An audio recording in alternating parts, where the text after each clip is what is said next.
chama para compor a mesa a coordenadora, professora Júlia Belesse, decana do Centro de Ciências Humanas, a Heloísa Helena Queiroz, substituta da Beatriz Kouchner, diretora do Arquivo Geral da Cidade do Rio de Janeiro,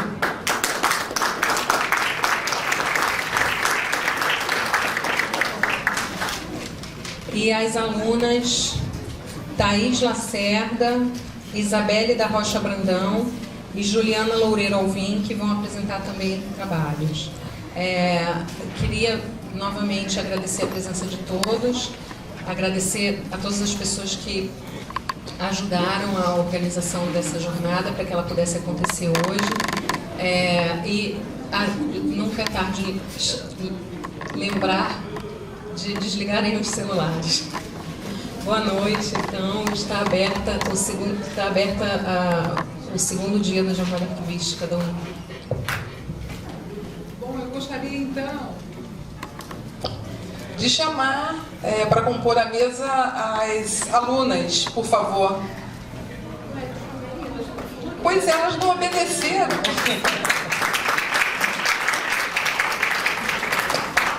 Bom, é uma grande alegria, nós estávamos ontem aqui reunidos na abertura e foi assim mais um momento muito especial, de muita honra, né, para nós que somos arquivistas, professores da Escola de Arquivologia, do Departamento de Estudos e Processos Arquivísticos.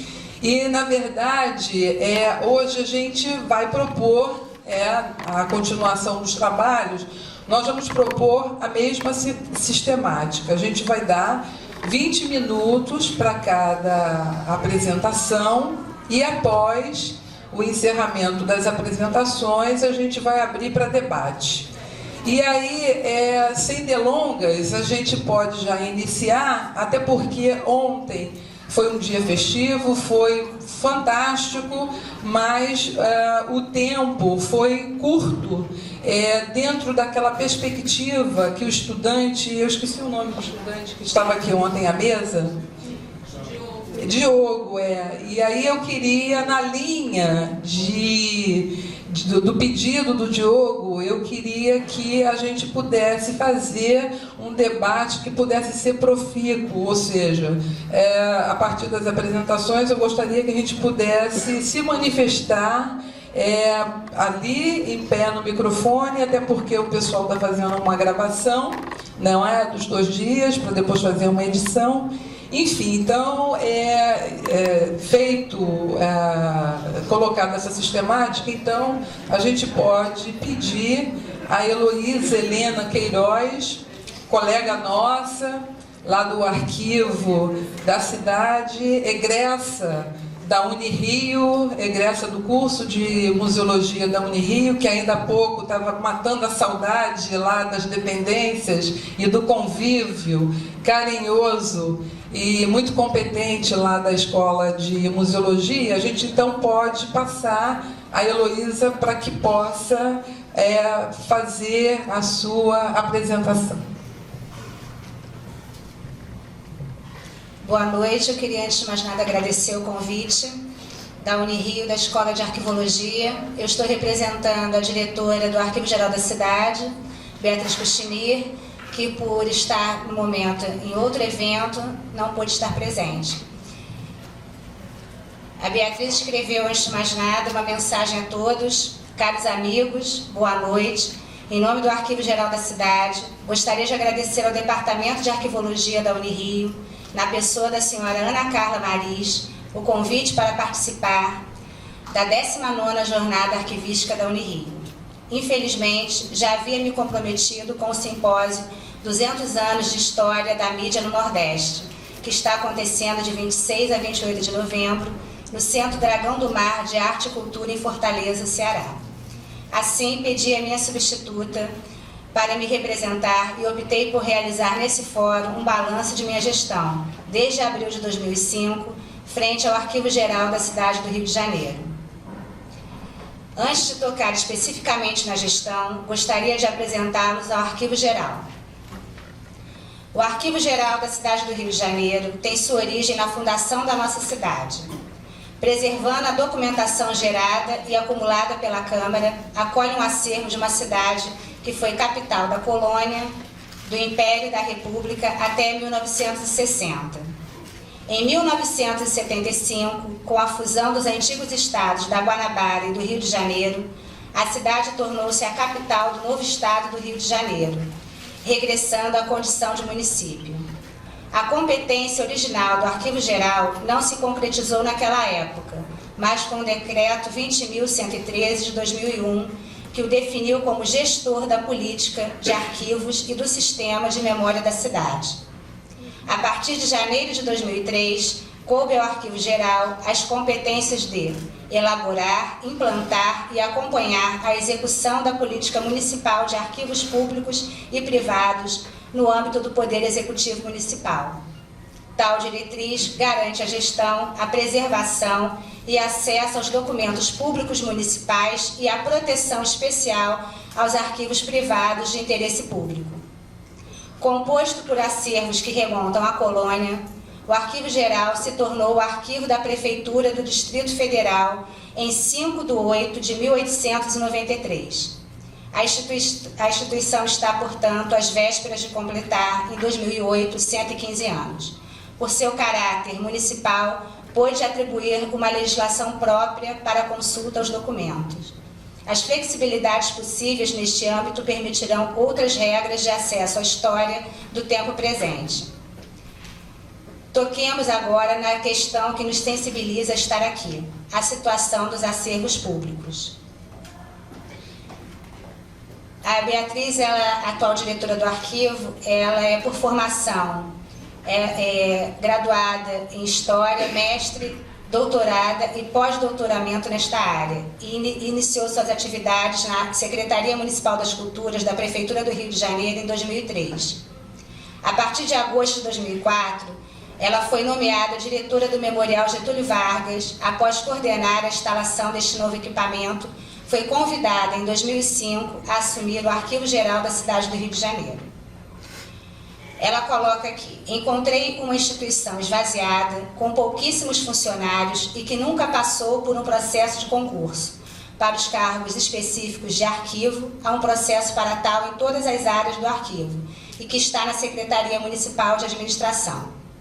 Em agosto, fizemos o concurso de arquivistas, com 16 a serem contratados e o de bibliotecários. Cumpre acrescentar que os funcionários lotados no arquivo atualmente são professores concursados que exercem funções de arquivista e historiador. O mais assustador era a ausência de um controle de acervo, guia de fundos e a necessidade de tratamento de todo o conjunto documental.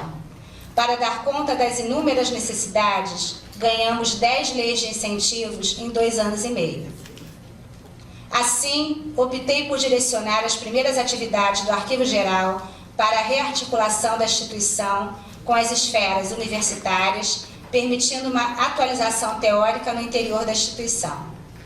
Em agosto de 2005, realizamos o seminário Propriedade Intelectual e Direito de Uso de Imagem, em parceria com a Comissão Estadual de Defesa da Propriedade Intelectual. Um grupo significativo de especialistas, advogados, procuradores, gestores públicos e acadêmicos, discutiu a legislação referente ao direito autoral e de imagem. O objetivo era o de aprofundar a discussão sobre a banalização e o controle de acervos, debates que se estabeleceram a partir do inquestionável direito do cidadão ao acesso à informação. As palestras da doutora Silvia Galdeman, do doutor João Carlos de Camargo Éboli e da doutora Débora Nigri estão no site do arquivo e auxiliaram ao Arquivo Geral a se reposicionar teoricamente frente à questão. Na mesma ocasião, inauguramos a exposição Avenida Central, Contrastes do Tempo, comemorativa ao centenário da abertura da avenida, renomeada Rio Branco, em homenagem ao barão que faleceu em 1912. Trata-se da reprodução da planta original do traçado da avenida e de desenho das fachadas que foram premiadas no concurso de fachadas organizado pela Prefeitura de Pereira Passos, de forma a garantir que a nova via, semelhante em beleza à grandiosidade das francesas, servisse como uma vitrine de ingresso do país na modernidade. Problemas de refrigeração atingiam o acervo desde os anos de 1990. Havia uma obra licitada desde 2002 para a troca do ar-condicionado central, que se encontrava parada naquele momento e só obteve solução definitiva em maio de 2007. Em 2006, a coleção particular de Carlos Lacerda, coleção Walter Cunto, Mauro Magalhães, documentação de 1947 a 84, foi doada ao Arquivo Geral da cidade. O acervo documental tem os perfis do acervo público e privado, originário do governo Carlos Lacerda e da empresa privada Teleplan S.A. A natureza do acervo é formada por releases de assessorias de imprensa do governo Carlos Lacerda, discursos transcritos pela Rádio Roquete Pinto, documentação pessoal, artigos, correspondências, desenhos, recortes de jornais, fotografias e acervo audiovisual com registro de discursos e solenidade do governo Lacerda, gerando uma cifra de 20 metros lineares de documentos textuais, iconográficos e audiovisuais. Todo este acervo encontra-se tratado e à disposição do pesquisador. A importância da doação e o de impulsionar um recolhimento constante, o Arquivo Geral da cidade não realizava há muito. Nesse sentido, objetivou-se tratar igualmente o acervo Imprensa Alternativa, de cerca de 1.300 títulos de periódicos, jornais, revistas, cadernos, boletins, suplementos e folhas publicadas de 1950 a 2000, constituído de jornais políticos, culturais, de humor, literários, de contracultura, de temática gay e de minorias. A maioria foi publicada entre 76 e 82, quando o espaço para manifestação foi drasticamente suprimido pela ditadura militar. Todo o acervo foi organizado e acondicionado, estando aberto à consulta pública mediante agendamento no site do Arquivo da cidade. O acervo está todo tratado à disposição do pesquisador, incorporado ao portal Memórias Reveladas e receberá financiamento do Arquivo Nacional para a microfilmagem. Na perspectiva de que devemos divulgar a diversidade do acervo da instituição, criou-se a revista do Arquivo Geral da cidade do Rio de Janeiro. A publicação objetiva promover nas suas páginas um encontro sistemático de especialistas interessados nos problemas e dilemas da vida carioca, através da abordagem multidisciplinar, incorporando as contribuições de diversos profissionais de forma inovadora, criativa e atualizada. Assim, a intenção desta publicação, além de reatar o fio da tradição cultural, representa principalmente o resgate de uma dívida para com a história da cidade, bem como a continuação de um relevante serviço prestado à população, uma vez que a sua antecessora, a Revista do Arquivo do Distrito Federal, constitui uma fonte imprescindível para os estudiosos da urbe carioca. Poderia igualmente ser vista como uma reafirmação da perspectiva democrática, pluralista e inclusiva da Secretaria Municipal das Culturas e da Prefeitura da cidade do Rio de Janeiro, preocupadas em fomentar o acesso da população aos conhecimentos e informações recém-produzidos sobre a cidade, suas culturas e seu patrimônio material e imaterial. Já foram publicados 2 números da revista, no ano de 2007 e agora em 2008 foi publicado outro número, financiado pela lei do ISS da Prefeitura da cidade do Rio de Janeiro. Na continuidade desta visão de difusão do acervo, instituiu-se o concurso de monografia Arquivo da Cidade, Prêmio Afonso Carlos Marques dos Santos, cuja finalidade é selecionar um estudo que tome o Rio de Janeiro como tema, quer enfocando o passado da cidade na linha do resgate histórico, quer tratando de nossa história mais recente, fornecendo análises e discussões sobre o Rio contemporâneo. Podem ser escritos trabalhos nas áreas de história, geografia, antropologia, arquitetura, urbanismo, saúde e cultura em geral, desde que entre as fontes consultadas figurem documentos iconográficos, manuscritos ou impressos pertencentes ao acervo do Arquivo Geral da cidade. 2 livros foram premiados e publicados: A Flor da Terra, O Cemitério dos Pretos Novos, no Rio de Janeiro, em 2007, do autor Júlio César Medeiros, e entre a Cruz e a capital, as corporações de ofício no Rio de Janeiro, após a chegada da família real, 1808 e 1824, de Mônica de Souza Martins, projeto financiado pela lei do ISS da Prefeitura da cidade do Rio de Janeiro, e que se encontram também em download no site do arquivo. Dando continuidade às ações de conhecer o acervo da Prefeitura do Rio e de instituir políticas de recolhimento, em 2007 implementou-se o primeiro censo municipal. Concedeu-se ao levantamento a identificação de toda a documentação produzida pela Prefeitura e seus órgãos constituintes no exercício da administração da coisa pública, com o objetivo de recolher ao arquivo os documentos de valor histórico e probatório e de orientar os produtores com relação à organização de seus acervos intermediários e correntes.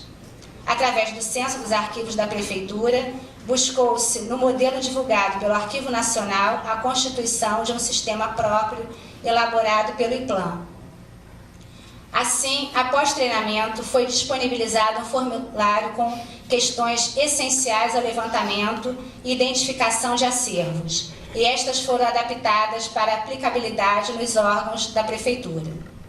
Na conclusão do levantamento da Prefeitura do Rio e com o devido mapeamento documental, o arquivo terá subsídios para mensurar, desenhar e planejar suas necessidades de curto, médio e longos prazos, enfocando acondicionamentos imobiliários específicos conforme os suportes documentais dos acervos que serão recolhidos, e também mensurar áreas físicas para documentos convencionais e os digitais, com equipamentos compatíveis aos programas que serão vinculados ou recolhidos, a fim de poder custodiar e dar acesso aos conhecimentos eletrônicos digitais. Com isso, visa gerar fomentos, fixar e firmar procedimentos que definirão o ciclo vital dos documentos, compreendendo as fases de elaboração, classificação, registro, uso, guarda e destinação adequada da produção de todos os documentos públicos. Com este procedimento, o arquivo, com propriedade às legislações vigentes que declaram o mesmo competências tais como gerências do Sistema Municipal de Gestão de Arquivos e da Gestão da Memória da cidade do Rio de Janeiro, sendo esta última a própria missão ou objetivo principal da existência do Arquivo Geral da cidade do Rio de Janeiro. Um primeiro relatório será publicado em Diário Oficial da Prefeitura até a segunda quinzena de dezembro de 2008.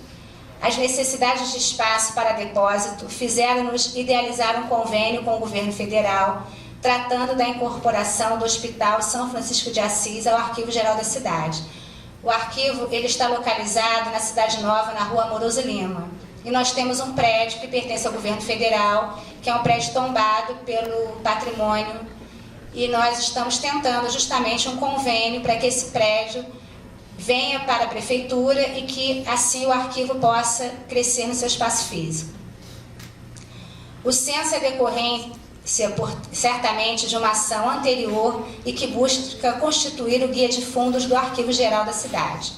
Iniciou-se o levantamento e identificação dos órgãos produtores dos documentos que integram o acervo do arquivo da cidade, com a intenção de estabelecer um controle físico e intelectual sobre o mesmo, de modo a organizar os conjuntos documentais de acordo com a sua origem, facilitando o acesso e a consulta, e construindo para que se tenha uma real dimensão do acervo, para evitar perdas e furtos. Além do mais, o arranjo dos acervos e sua posterior divulgação online facilitarão a consulta e permitirão o controle físico e topográfico de todo o conjunto, proporcionando a democratização do acesso à informação e à segurança do mesmo. Apesar das muitas pesquisas acadêmicas e dos mais diversos trabalhos sobre o Rio de Janeiro, o acervo do arquivo da cidade não tinha até o momento a organização sistemática de seu acervo e a recuperação dos fundos que compõem. Trata-se, portanto, de um universo documental de grande alcance, acumulado durante mais de 400 anos de administração da cidade. Assim, o Guia de Fundos Online disponibilizará, neste momento, informações sobre algumas coleções particulares, possibilitando um panorama dos conjuntos documentais produzidos e acumulados por personalidades políticas, acadêmicas e artísticas. A importância do acervo foi comprovado com a nominação ao Registro Nacional do Comitê Nacional do Brasil do Programa Memória do Mundo da Unesco. O Comitê Nacional do Brasil do Programa Memória do Mundo da Unesco recebeu 17 proposições em 2007, de diversas organizações nacionais, com pleito de nominação ao Registro Nacional do referido programa. Reunido no dia 11 de setembro, nesta cidade, com sessão plenária, o comitê avaliou proposições e selecionou 10 com acervo de relevância nacional, entre elas a vereanças do Senado da Câmara do Arquivo Geral da Cidade do Rio de Janeiro, reconhecida em cerimônia de diplomação no dia 8 de novembro de 2007, por ocasião da reunião do Comitê Regional para a América Latina e o Caribe do Programa Memória do Mundo da Unesco. Paralelamente a essas atividades, recebemos a aprovação e aguardamos os recursos financeiros da microfilmagem e recuperação da série Escravidão do Arquivo Geral da Cidade e do Museu Histórico da Cidade, patrocínio do ADAI, Projetos Arquivísticos 2007, Ministério da Cultura da Espanha. A documentação da série Escravidão das duas instituições remetem ao período de 1758 e 1888, e contém informações importantes para o desenvolvimento de pesquisas com dados históricos do momento urbano, social e econômico da cidade, que foi capital da colônia e do Império. O tratamento, organização e microfilmagem da documentação permite o acesso às informações via microfilme e inserção das mesmas no sistema virtual de ambas as instituições. O projeto visa a organização, conservação e difusão da documentação. Dando continuidade à diretriz que prioriza o tratamento do acervos, fomos aprovados pelo edital 2006 do BNDES e aguardamos a liberação financeira para a catalogação, higienização e acondicionamento de 1.536 livros de registros do imposto denominado 10ª Urbana, criado por D. João VI assim que chegou ao Rio de Janeiro para fazer frente às despesas de instalação da corte portuguesa na cidade. Vigorou de 1808 a 1938, quando foi substituído pelo atual IPTU. Acervo de grande valor histórico e probatório, pois permite a reconstituição da evolução territorial e urbana da cidade e da sua ocupação. Sua organização será realizada com apoio do BNDES, através do apoio a projetos de preservação de acervos. Debruçamo-nos sobre o acervo Marcos Tamoio, doado ao arquivo no dia de inauguração de sua instalação em 1979. Foram iniciadas, então, a audição, transcrição e resumo de cerca de 200 fitas cassete, contendo os discursos de Tamoio em solenidades oficiais tais como inauguração de escolas, de centros de saúde, praças do Rio Centro, do Autódromo, festas comemorativas, etc., que constituem fontes imprescindíveis para a historiografia sobre a cidade. Os resumos podem ser consultados online. Também se procedeu à audição, transcrição e resumo das fitas cassete do acervo alusivo à gestão Júlio Coutinho. Todos esses acervos sonoros, como os que compõem o acervo Carlos Lacerda e Negrão de Lima, foram digitalizados e preservados, recuperando as fontes de informações originais e salvaguardando de qualquer perdas futuras no que concerne ao suporte. Durante o ano de 2008, em que o Arquivo Geral completa 115 anos na esfera municipal, finalizou-se o portal Augusto Malta. Trata-se de um site dedicado a Augusto Malta e seus filhos, Aristógiton e Uriel, seus prosseguidores na vida e na arte. Uma homenagem ao artista responsável pelas mais belas fotografias do Rio Antigo. As imagens captadas por esses profissionais e que integram os acervos do Arquivo da Cidade e do Museu Histórico da Cidade estão disponíveis na web para pesquisadores e interessados nos assuntos relacionados à cidade do Rio de Janeiro. Augusto Malta foi um fotógrafo contratado pelo prefeito Pereira Passos em 1903, quando este estava fazendo a reforma urbanística do centro, e muitos imóveis foram desapropriados. A função do fotógrafo era registrar o imóvel que existia, preparando uma espécie de dossiê, cujo objetivo era servir de prova, pois quando os proprietários reclamassem do valor pago na desapropriação, o prefeito teria o registro fotográfico para se resguardar. Segundo Augusto Malta, os proprietários de alguns pardieiros diziam que possuíam sobrados, isto é, móveis de 2 andares, e ficavam surpresos quando se deparavam com as fotos provando que estavam mentindo. Outra função do fotógrafo era registrar as transformações urbanísticas e as obras do prefeito Pereira Passos. O cargo oficial de fotógrafo do município do Distrito Federal foi criado para Augusto Malta em 1903. Ele trabalhou até 36 e seus filhos Aristógito e Uriel continuaram seu trabalho depois que ele se aposentou.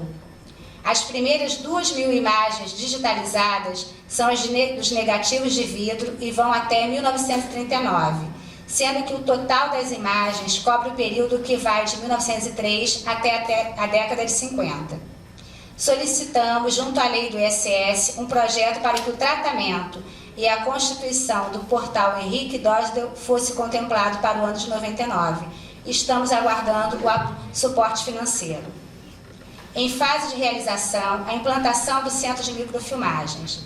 A instalação desse centro é um sonho antigo da nossa instituição, pois vai garantir que documentos em microfilme facilite o acesso às informações e aos dados que o pesquisador, o cidadão e o administrador público buscam.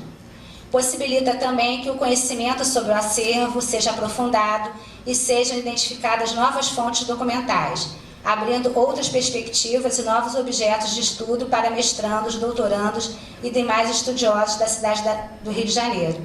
O arquivo pretende inaugurar até o dia 30 de dezembro esse centro de microfilmagem.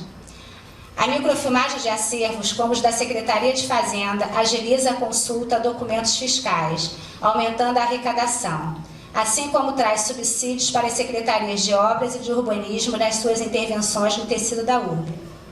Os cidadãos que buscam plantas de imóveis são beneficiados pela proposta mais rápida à sua solicitação. A modernização do acesso aos documentos tem reflexos na própria instituição, na sua dimensão de produtora de conhecimento, trazendo subsídios para o desenvolvimento da pesquisa. Além disso, os usuários não precisarão consultar os originais, contribuindo para a preservação do acervo de grande valor histórico e probatório e garantindo a existência de cópias de segurança. São, portanto, amplas as possibilidades que a instalação do Centro de Microfilmagem traz para a instituição. Com o acervo lúdico, instalamos, para comemorar os 115 anos do Arquivo Geral, um painel de azulejos na parte exterior do edifício do arquivo. O painel decorativo de azulejo reproduz uma planta antiga da cidade, parte do acervo do arquivo. Essa iniciativa faz parte dos esforços no sentido de prover o arquivo e seu entorno de melhorias tanto do ponto de vista estético e maior visualização em relação à segurança. Reforma piso da calçada, execução de letreiro e mosaico de pedra portuguesa, instalação de concertina no cercamento, ampliação da área de cercamento.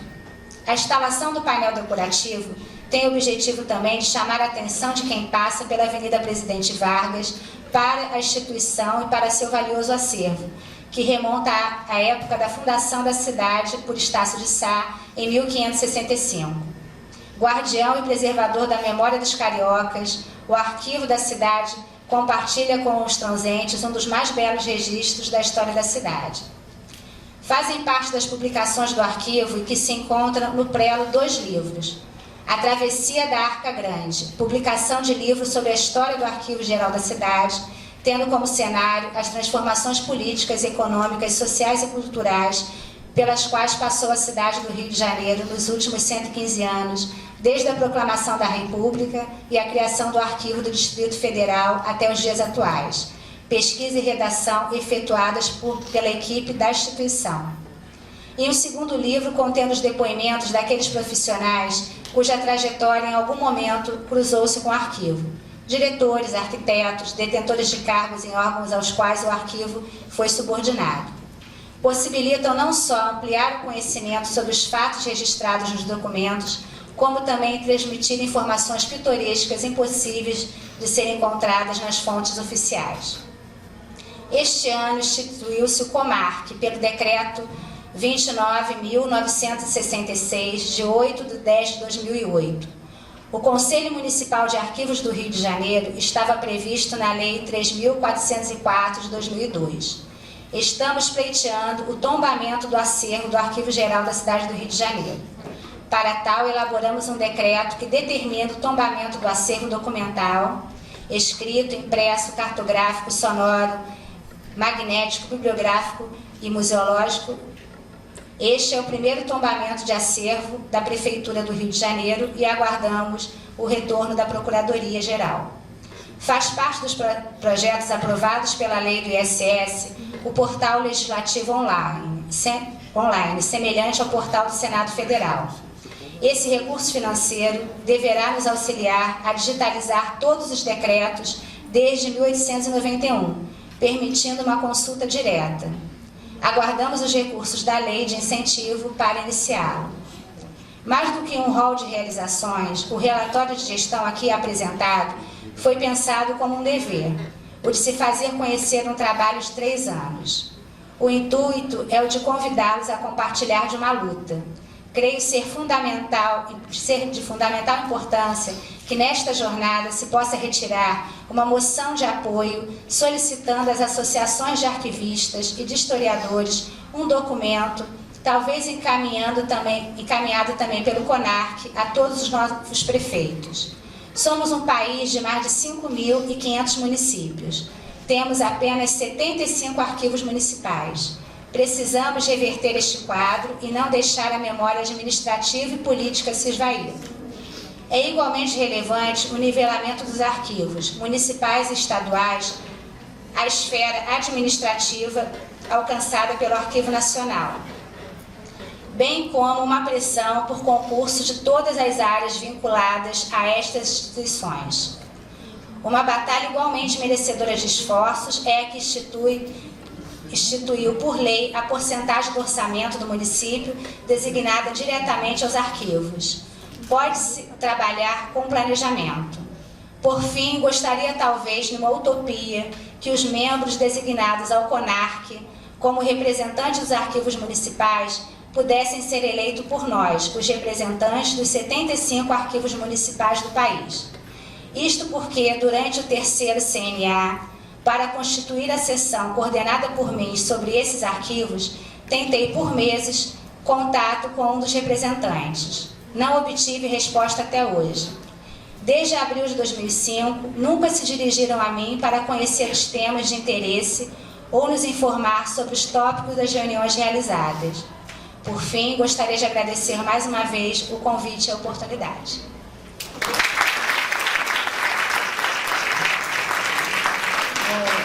Eu gostaria de, então, agradecer a diretora substituta, Heloísa Helena, e dizer que a ideia, né, da comunicação que a diretora Beatriz, nesse momento, através de você, quis passar para a nossa assistência sobre a ideia de um balanço de gestão, eu acho que transcendeu, a ideia acabou sendo transcendida na medida em que, de fato, nesse momento, vocês fizeram uma prestação de contas cidadã, mostrando o plano de ação do Arquivo Geral e o compromisso que o Arquivo Geral sempre teve e, neste momento, está tendo e, de fato, a nossa expectativa é que sempre terá. Parabéns de verdade e muito obrigada. E, dando continuidade, a Ana Carla me pediu, então, que, tendo em vista a tradição da entrega da medalha de José Pedro Esposel, feita pelo nosso DA, que eu chamasse os membros do DA para que, neste momento, a gente pudesse, antes de passar à sessão de trabalhos livres, e que a gente chamasse o pessoal do DA para poder fazer, então, a entrega da medalha. Então, eu chamo, nesse momento, os membros do nosso DA.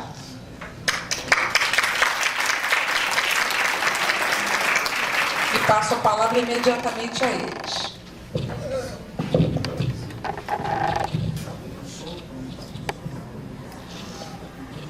Bom, gente, boa noite. Eu sou a Ana Carolina.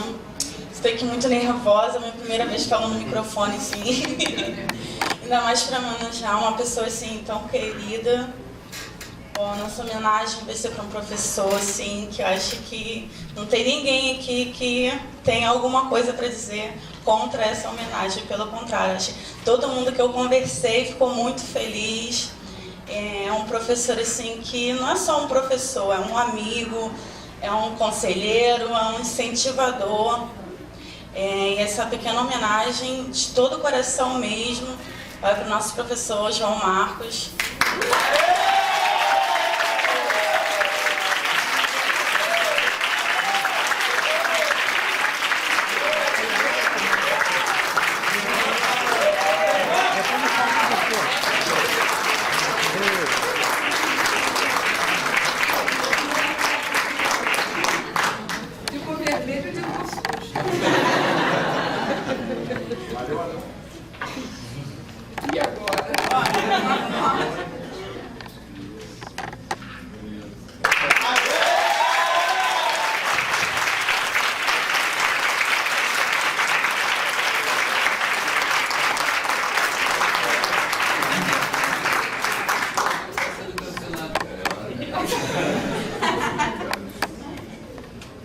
Professor, vem cá, dá uma declaração pro povo.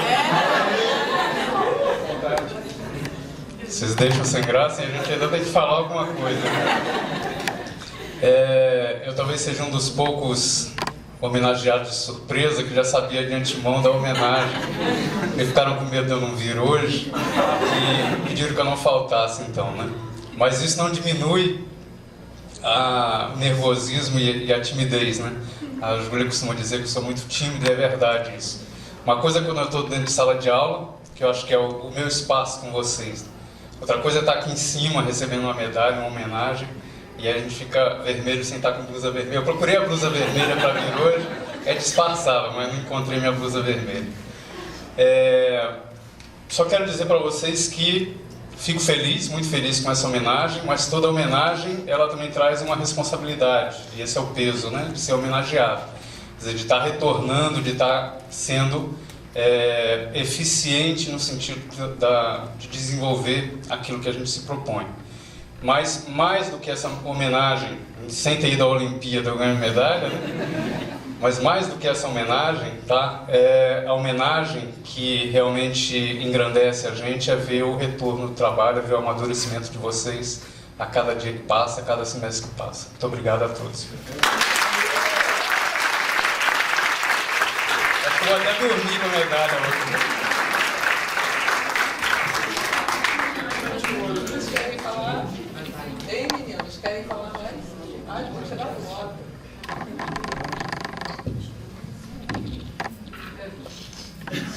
Muito justa, muito justa. Ficamos muito felizes. Você merece, João Marcos.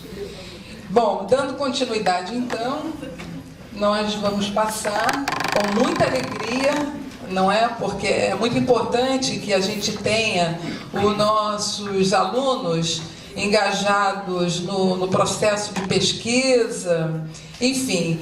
E aí a gente vai passar agora pelo programa aqui, a palavra para Thaís Lacerda, que vai falar sobre o cinema na perspectiva arquivística, a análise do documento Um Passaporte Húngaro.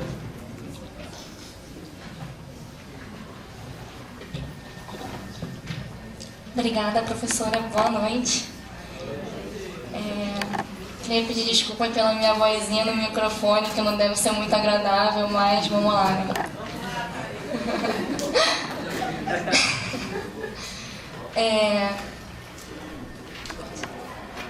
Obrigada. O objetivo da minha pesquisa era basicamente analisar um documento fílmico como um documento arquivístico, utilizando como exemplo prático de análise o documentário Um Passaporte Húngaro da Sandra Kogut, produzido em 2001. Eu sempre tive uma certa preocupação em relação à análise dos documentos fílmicos e se os próprios arquivistas ou a comunidade ou os analistas que fazem essa análise tinham essa preocupação do documento fílmico analisar ele como um documento arquivístico, e ele é um documento muito importante para a sociedade de uma forma geral. A análise se desenvolveu a partir dos estudos sobre a crítica documental, tendo grande contribuição da perspectiva interdisciplinar em relação à arquivística, à história, à ciência da informação e à comunicação. Por que eu fui buscar um pouquinho de cada disciplina, vamos dizer assim? Na área da arquivologia, ainda existem muito poucas pessoas que trabalham esse tipo de documento. E quando trabalham em cima de mais em cima da norma descritiva do que da própria análise do filme.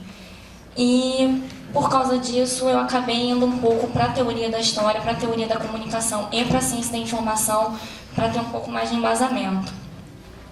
A principal motivação para o desenvolvimento da pesquisa foi a experiência com a descrição de películas cinematográficas no Arquivo Nacional. Eu fiquei durante 1 ano trabalhando no acervo da Atlântida Cinematográfica, que estava no Arquivo Nacional, e achei muitíssimo interessante essa parte de análise e descrição, porque envolve tanto a parte de processos arquivísticos, quanto a parte histórica do acervo e, de certa forma, as minhas duas paixões. Então, e a pesquisa foi desenvolvida em cumprimento de trabalho de conclusão de curso da pós-graduação em História do Brasil na Universidade Federal Fluminense. Eu tive como base 3 principais teóricos que me forneceram para esse trabalho, né, porque a pesquisa é muito grande, eu tenho que ser bem breve aqui. E para esse trabalho, realmente, eu peguei esses 3 principais teóricos para me darem base, que foi o Malheiro da Silva, o Legoff e a Rosa Inês Cordeiro. Em relação ao Malheiro da Silva, eu utilizei o conceito dele de arquivo, por ele demonstrar para a gente um bom conceito de documento arquivístico. Quando ele diz que o arquivo é um sistema semifechado de informação social materializada em qualquer tipo de suporte, configurado por 2 fatores essenciais: a natureza orgânica, estrutura, e a natureza funcional, serviço, uso. Aqui se associa um terceiro, a memória implicada nos anteriores. E eu utilizei esse conceito mais pela generalização dele de documentos arquivísticos, quando ele diz que é informação social, qualquer tipo de informação social registrada em qualquer tipo de suporte, o que a gente vai englobar como a documentação fílmica. Na parte do Legoff, eu acredito que todo mundo tenha passado por Legoff no primeiro período, então posso falar um pouco mais abertamente, né? Que quando ele vem descrevendo toda a parte do que é um documento, monumento, ele põe uma frase que é muito boa, que é: o documento não é inócuo, e que faz a gente refletir muito sobre o documento arquivístico como uma construção. O documento, ele não nasce naturalmente, ele não é natural, ele é um processo, e esse processo é a partir de uma construção. E isso também a gente vai utilizar na parte da documentação fílmica. A análise do contexto de produção do documento para a recuperação das informações cinematográficas. A análise do contexto da produção, se a gente entender o documento como uma construção, a gente tem que analisar o contexto de produção. Para quê? Para a gente consiga recuperar isso depois muito mais facilmente, recuperar todos os documentos que estão envolvidos nesse documento fílmico, porque ele acaba ganhando uma característica orgânica, né? O filme como um documento arquivístico. Então, se ele é um documento arquivístico, a gente tem que fazer N perguntas, dentre as: como foi produzido, para que foi produzido e para quem foi produzido. E, usando a Rosa Inês, ela identifica 2 problemas principais na organização e recuperação de informações na cinematografia, que é o tratamento não integrado entre os filmes e os documentos relacionados, ou seja, a ausência da ideia de cinema como informação orgânica. Foi o que eu tinha comentado antes, que o documento fílmico, ele é um documento orgânico, então o filme, ele não existe por si só. Ele tem outros documentos textuais e fotográficos, qualquer outro tipo de documento, que formam base para a produção do filme. Inclusive, as sobras, toda a parte de as películas que não foram utilizadas por algum motivo da montagem, na edição, foram retiradas. Isso tudo ele faz parte da organicidade daquele documento. E a outra questão que ela levanta é que a informação tratada de forma empírico-pragmática, sem considerar as discussões na área do cinema, a ausência de critérios consistentes para a interpretação da informação. Ela levanta esse ponto porque, a meu ver, e embasado na teoria da Rosa Inês, é muito importante para você analisar um documentário se você conhecer o básico do que é o cinema. Você entender o que é aquele tipo de documento e o que aquele diretor quis passar, qual a intencionalidade daquele diretor para o seu espectador.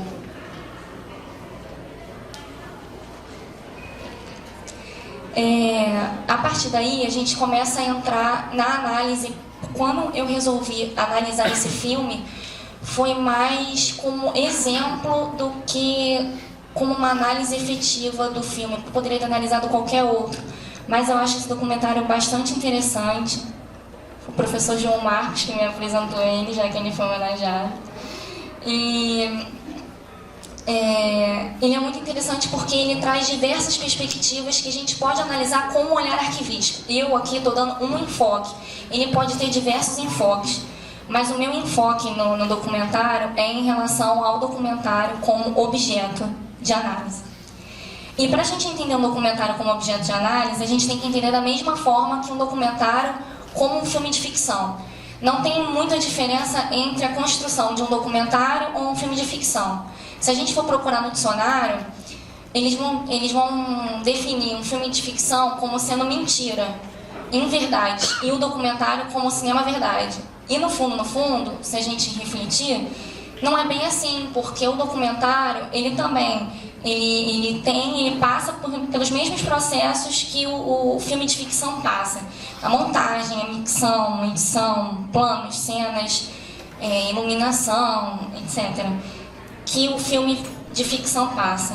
Então, se a gente for trabalhar a perspectiva do documentário não sendo uma verdade, for construído, a gente tem que desconstruir essa ideia que o senso comum muitas vezes tem, que o documentário é um cinema verdade, é um cinema do real.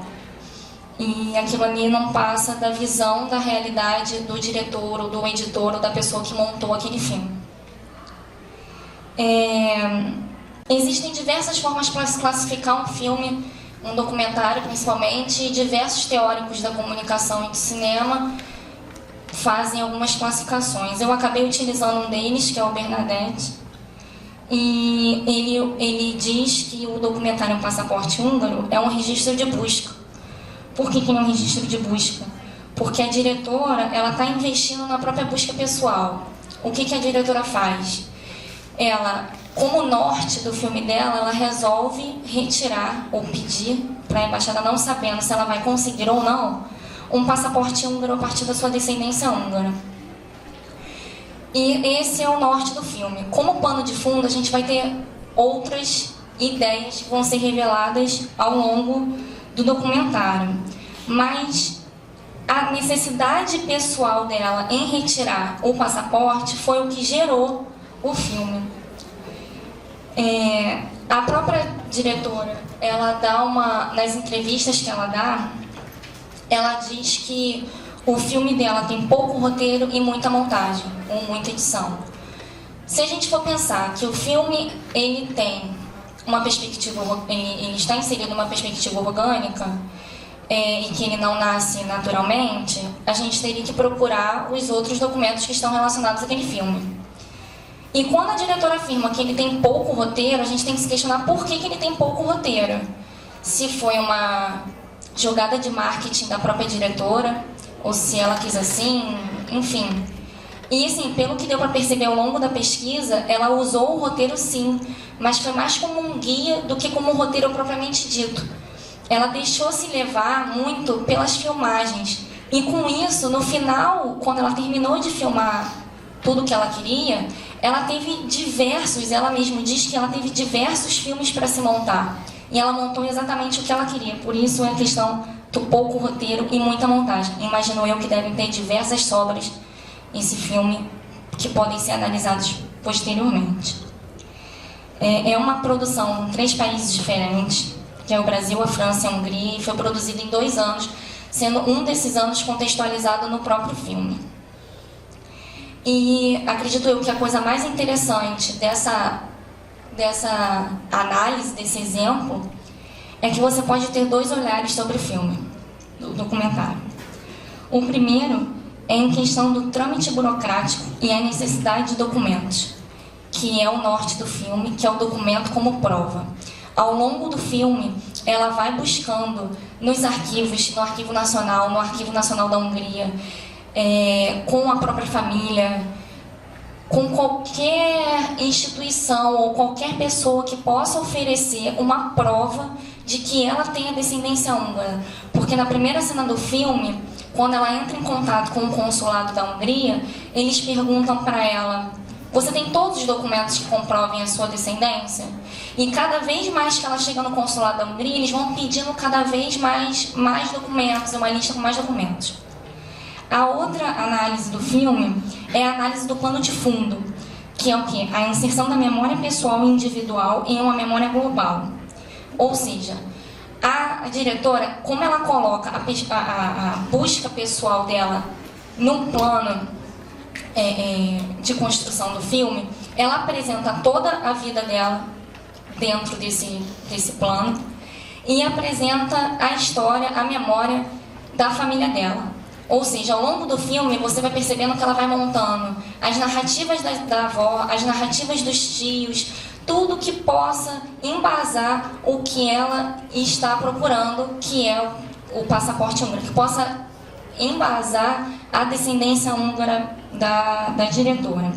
Só que nesse mesmo tempo ela insere a memória pessoal dela numa memória global, que é o pano de fundo da Segunda Guerra Mundial e da diáspora judaica, que eles só vieram para cá, a avó dela e o avô dela só vieram para o Brasil por motivos políticos e sociais durante a Segunda Guerra Mundial. Então, quando ela joga isso ao espectador, o espectador se vê inserido dentro dessa perspectiva do filme. Ou seja, não é só um filme que conta a história da vida diretora, é um filme que conta a minha história, ou que conta a história de um amigo meu, que conta uma história que eu pelo menos conheço, que eu já ouvi falar num livro. E eu acho isso fantástico, porque ela consegue jogar com as 2 análises ao mesmo tempo. Cada cena, ela vai jogando uma análise diferente, uma visão diferente. A visão da burocracia do documento e a visão da narrativa. E o que acontece com esse jogo de memórias, vamos dizer assim? Ela comprova o que a avó dela está falando, a narrativa, a oralidade da avó dela, a partir dos documentos diplomáticos. Então, uma coisa está dando subsídio à outra. O documento como prova está aparecendo como subsídio ao que a avó dela e os tios dela estão narrando. Isso me fez lembrar também, eu estava lendo a apresentação hoje, a apresentação do professor Paulo Knaus ontem, em relação às 2 memórias, que ele estava falando da memória burocrática e da memória probatória e da memória pessoal, e isso aparece muito no filme. Como conclusão, nós temos a análise e a crítica da documentação fílmica, elas colaboram diretamente para os processos arquivísticos, tanto na parte de análise quanto na parte de descrição e principalmente na parte do acesso à informação. Resgatar toda essa documentação que está ligada não só que está ligada ao filme, mas não necessariamente o filme em si, mas toda a documentação que está relacionada. Além disso, conhecer o fluxo de geração dos documentos, que é um termo usado pela professora Rosa Inês, dos documentos fílmicos, fornece informações sobre como os filmes se integram com os demais documentos relacionados, viabilizando o acesso e o uso dessas informações. Obrigada.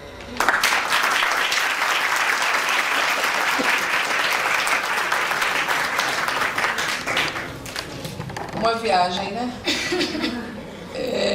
Eu me lembro, a Thaís estava aqui falando e eu estava me lembrando muito, acompanhando, me lembrando muito do grupo. Eu dei tópicos especiais há um semestre atrás, né? Eu estou com pouca memória. E aí eu me lembrava muito que o grupo perguntava muito insistentemente a questão do embasamento científico da arquivologia. Pelo visto, eu acho que vocês estão muito bem encontrados, né? Parabéns, Thaís. Vamos passar agora, imediatamente, a Isabela da Rocha Brandão, que vai nos falar sobre a questão da intencionalidade dos arquivos pessoais. Essas crianças estão ficando grandes, assim, rapidamente, né? Impressionante, é muito orgulho.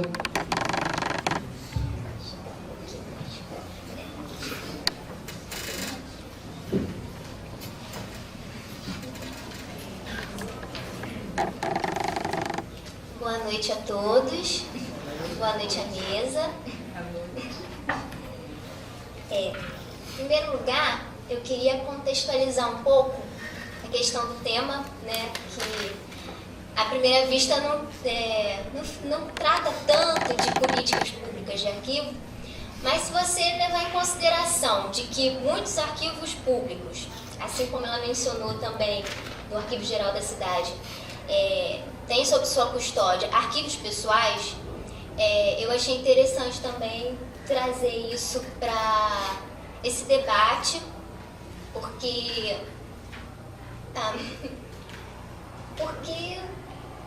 gente,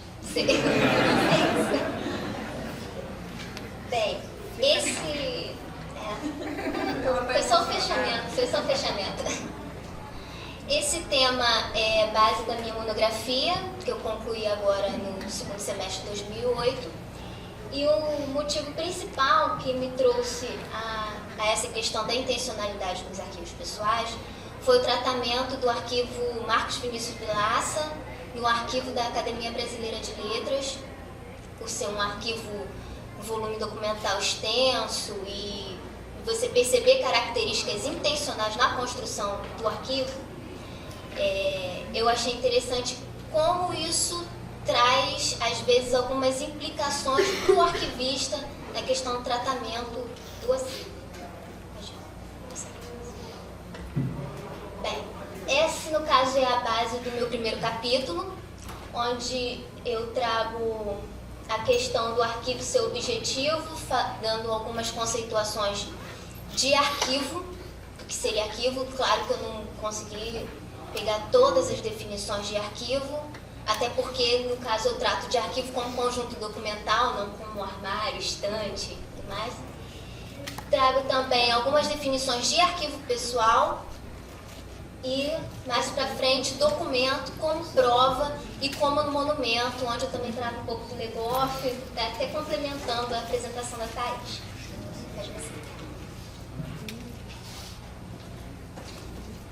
Aqui, no caso, eu vou ler um pouquinho. São 3 definições que eu trouxe para essa apresentação de arquivo no geral. No caso, é a Lei 8.159, na parte que ela trata no seu artigo 2º.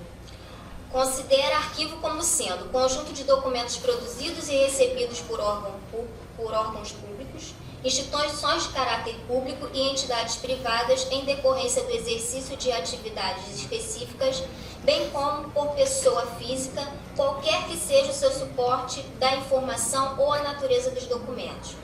O que eu achei interessante em trazer essa questão da lei foi quando ela aborda já 91, né? Pessoa física. Foi o primeiro aspecto para começar a esmiuçar até chegar em arquivo. Uma característica que eu acho nos arquivos pessoais, trazendo para cada apresentação, é a questão da seleção, né, de documentos nos arquivos pessoais. O simples critério de seleção para descarte ou a valorização de certos documentos em detrimento de outros já confere a esses arquivos, ainda que indiretamente, um caráter intencional. Os arquivos pessoais, no caso, podem sofrer esta intervenção não só por seu titular, como também por terceiros. Às vezes a gente até critica um pouco da questão do arquivo o pesquisador, no caso, depara com um arquivo pessoal, mas esse arquivo não está completo, tem falhas, ou está descentralizado. Tudo bem, do ponto de vista arquivístico, o ideal seria que ele fosse completo, centralizado em uma só entidade, mas esse caráter de seleção, ele é importante, ele faz parte da vida da pessoa, todos nós temos os nossos critérios de seleção, e o que seria de nós se não tivesse seleção nos nossos arquivos, nas nossas questões pessoais. No caso, o arquivo pessoal, ele é o reflexo de toda uma atividade, de toda uma vida da pessoa. Outra questão é que o volume expressivo de documentos acumulados pelos produtores titulares pode também refletir a consideração de imagem de homem plural de múltiplas vocações. Aquela questão mesmo de quanto mais eu tiver informação, volume extenso, mais eu posso dizer quem eu sou, deixar para a posteridade um pouco de mim, de tudo que eu fiz, né? Tentar apreender todas as funções que a pessoa desenvolveu.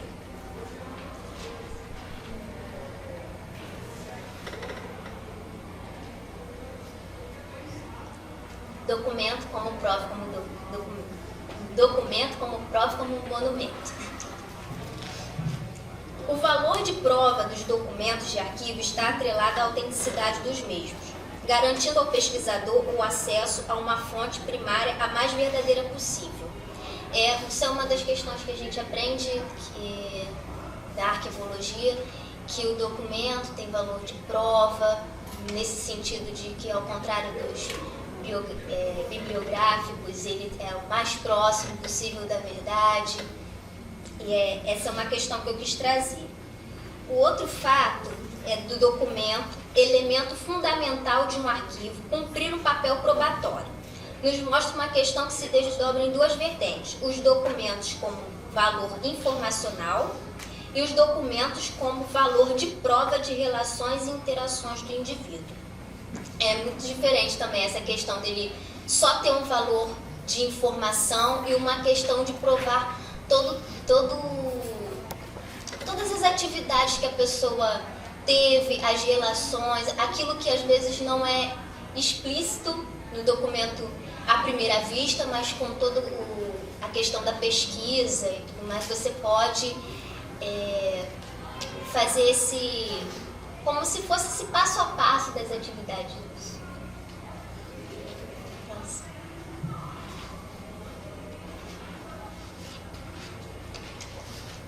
Não, perdão, ainda naquele anterior.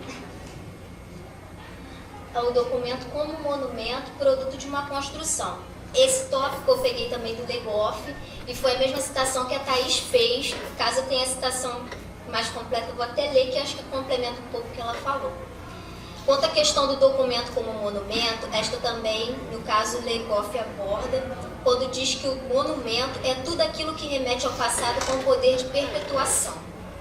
E que esses requisitos do passado são fruto de uma escolha feita pelas forças que operam naquele momento. Para ele, o documento não é inócuo, ele é o produto de uma construção voluntária ou não por parte daqueles que o produziram e também das épocas seguintes, com o intuito de fazer eternizar e impor ao futuro uma imagem autoconstruída da sociedade.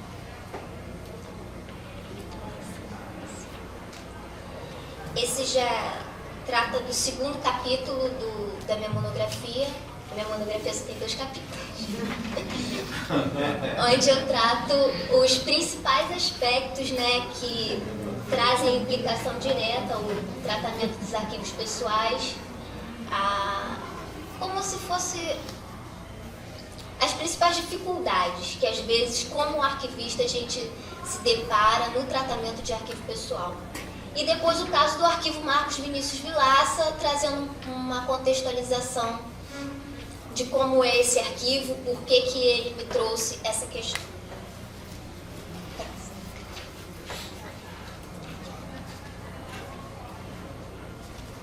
Bem, principais aspectos. Em primeiro lugar, as relações estabelecidas pelo titular do arquivo, que, ao contrário das instituições, tem estatutos e normativos estabelecidos, não são facilmente identificados, podendo esta documentação ser dispersada e ir parar em outros centros de custódia.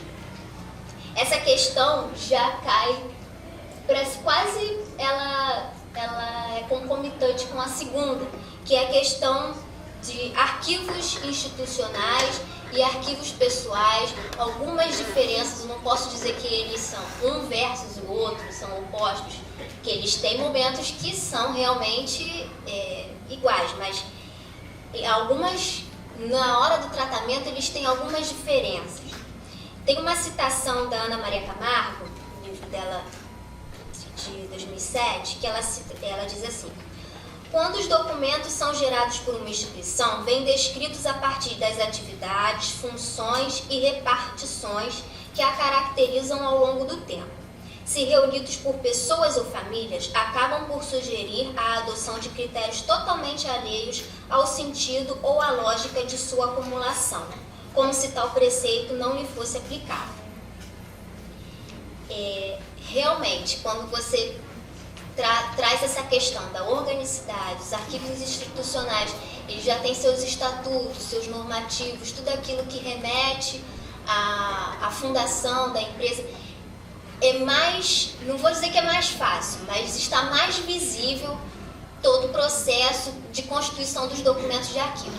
Já os documentos de arquivos pessoais, você tem que ter mais atenção nessas questões, porque às vezes você não sabe bem o fio da meada, por que esse documento está aqui, aí você vai descobrir que aquela pessoa, ele também atuou nessa atividade e tudo mais, não, isso teve mudança. Trabalha muito realmente com a questão histórica, não necessariamente que você tenha que ser historiador, mas você tem que ter essa questão da contextualização histórica. A outra parte é metodologia de tratamento do acervo. Outra problemática que transparece quando o arquivista tem de definir a metodologia que aplicará no tratamento do acervo, optando ou por tomar como referência a função inicial do documento ou considerar a ordem final deixada no momento da doação. A questão de quando o doador, principalmente quando é arquivo que o titular ainda está vivo, né? Isso ainda se torna mais delicado. Se você deixa a ordem que a pessoa estabeleceu, que seria a ordem original e tudo mais, ou se aquela ordem está totalmente dificultando o tratamento do acervo, você tem que tentar, né? Como se você tivesse que balancear mesmo. Só no lidar, no dia a dia, que você percebe essas singularidades. Agora eu trago um pouco do arquivo Marcos Vinícius Vilaça. No caso, eu vou falar uma breve biografia dele. Ele é ministro do TCU, Tribunal de Contas da União, e membro da Academia Brasileira de Letras desde 1985, sendo que nos anos de 2006 e 2007 ele foi presidente da casa. Claro que ele teve outros cargos e tudo mais, esses são os mais recentes, os que têm mais renome, e ele se destaca no cenário, não só no cenário político, como também pela promoção da cultura no Brasil, não só da cultura brasileira, como a cultura em geral no Brasil. Esse é o grande enfoque dele, é a questão da promoção da cultura. Vilaça tem a característica de guardar para a memória, o que já identifica sua predisposição à criação de um arquivo pessoal revestido de intencionalidade, como se o arquivo fosse criado para a memória de seus grandes feitos ou mesmo para sua lembrança pessoal. Ele traz um pouco disso também da família, que tinha a questão de guardar muito para a memória, os pais. Então você encontra no arquivo dele documentos dos pais, até o caderno dele de mesadas ele tem guardado. Então até se mistura um pouco a questão do arquivo dele com o arquivo dos pais, e já entra essa questão de não é totalmente o arquivo de um titular, mas você tem que considerar tudo mais. Agora eu falo um pouco da academia, né? No caso, ele deixou a doação para o arquivo da Academia Brasileira de Letras, mas ele mesmo assume que o arquivo não está totalmente na academia. Então, no caso, ele é um arquivo ainda descentralizado. Parte da documentação ainda está em outros órgãos, como na Casa de Rui Barbosa, em Brasília mesmo, onde ele ainda exerce atividade, na sua residência em Recife. Antes da doação de 2004, o quantitativo total do acervo era de aproximadamente 958 documentos textuais, uma caixa de arquivo de recorte, 8 fotografias e 18 documentos audiovisuais. Atualmente, isso considerando depois da presidência dele, 2006-2007, eu não tive nem como fazer o quantitativo por itens como é o primeiro, tive que ir para metros lineares mesmo. São cerca de 33 metros lineares o quantitativo atual, além de cerca de 100 documentos audiovisuais. É um bastante.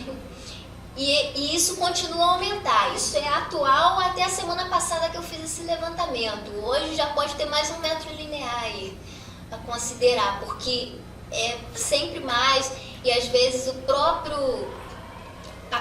os arquivistas da BL, eles têm que ter um senso para a questão da seleção, algumas coisas que precisam ser descartadas, tem que levar isso para avaliação dele, se ele concorda. Ele mesmo já assumiu que é a gente que vai dar ordem ao caos, como ele diz.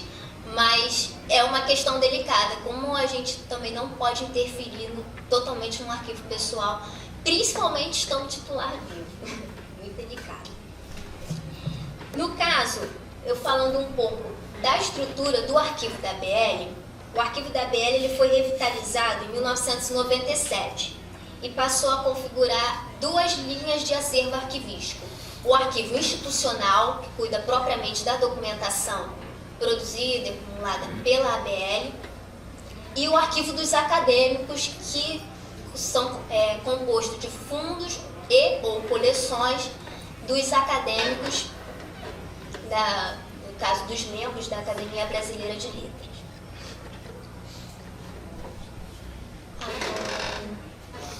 No caso aí, eu acho que eu inverti, né? Eu primeiro falei do quantitativo, depois falei da estrutura. Bem, o caso é que agora eu vou falar uma característica que é marcante do arquivo Marcos Vinícius Vilaça, simples, mas muito delicada, que é a questão de ser um fundo aberto, no qual o titular faz consultas e solicitações frequentes, ao mesmo tempo que é um arquivo pessoal onde se reveste de características informacionais, históricas, probatórias e até culturais que consideramos valores secundários. O arquivo também conserva características de arquivo institucional por atender essa demanda do pesquisador. Então, ele está sempre fazendo consulta. Essa questão de manter a ordem original deixada por ele também é uma questão que também é delicada, precisa ser pensada, porque a consulta é frequente, a consulta vem sempre remete à ordenação deixada pelo titular. Então, quando a gente está na faculdade, às vezes a gente tem as definições de arquivo, a maioria aqui também ainda está lá pelo 5º, 4º período. Quando você trata realmente um arquivo pessoal, você vê que, eu não vou falar que é um universo à parte, não, é arquivo. Arquivo é arquivo em todas as suas instâncias, mas ele exige uma atenção. Às vezes você demora um pouco para pegar o ritmo, se contextualizar, fazer o levantamento histórico, levantamento bibliográfico, se ele for um escritor e tudo mais, para você conseguir se inserir e fazer um bom tratamento do acervo, que eu acho que é isso que a gente quer deixar o arquivista, a sua importância, a sua relevância em todos os aspectos. O próximo slide são as referências que eu usei, né? Para essa citação, não são todas as referências da monografia. E é isso, muito obrigada.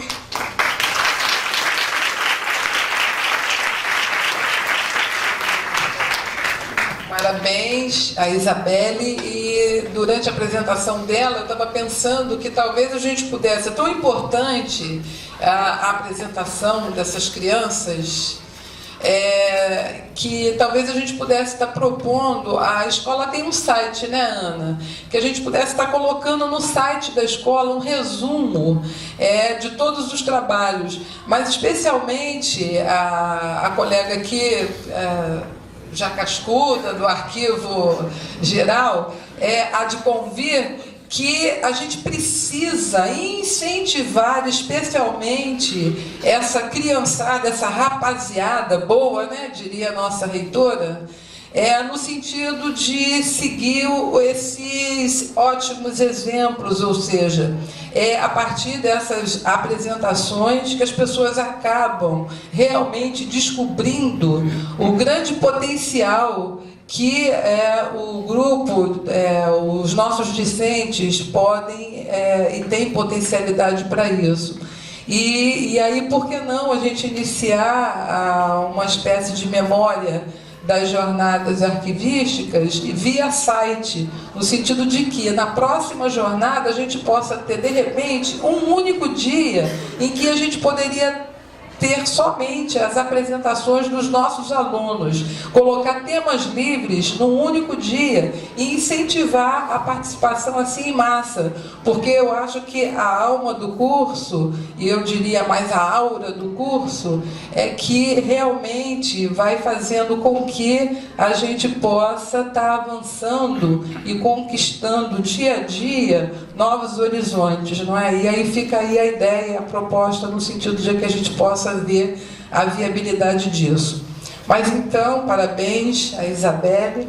Dando continuidade, a gente agora chama Juliana Loureiro Alvim, que vai falar sobre o arquivista frente aos desafios encontrados na conquista do seu espaço profissional.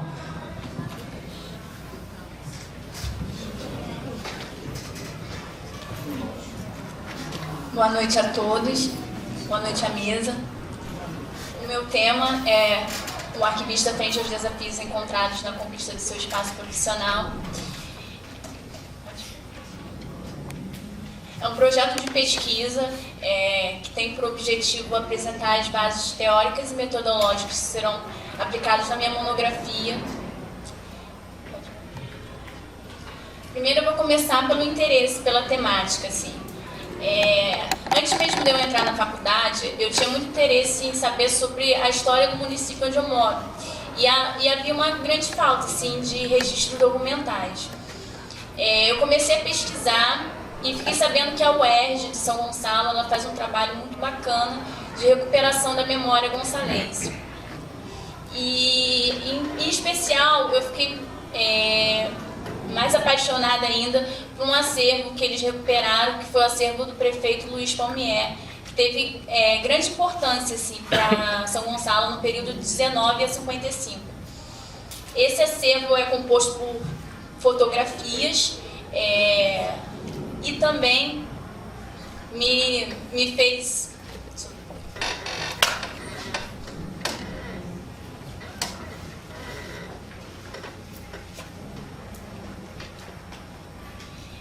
mas, enfim, foi um projeto realizado por historiadores e museólogos da UERJ. Eu conversei com um dos organizadores do projeto e ele me informou que o interesse começou a partir dos alunos, né, da história lá da UERJ. Eles começaram a se perguntar também onde está essa documentação. Enfim, e eles... o que me impressionou mais ainda, eu perguntei a ele por que não existia um arquivista ali para trabalhar nesse projeto. E ele me falou que ele não conhecia, que enfim, ele conhecia duas museólogas, ele chamou essas duas museólogas para a realização desse projeto. E eu vi, assim, não analisei bastante que isso que eu farei na minha monografia. Outro marco assim, importante para realizar para pensar nesse tema, foi o estágio na Agência Nacional de Cinema. A Ancine é uma agência reguladora da indústria cinematográfica. E eu, nesse período que eu estive lá, eu presenciei a mudança de duas arquivistas, duas pessoas super importantes assim, no meio.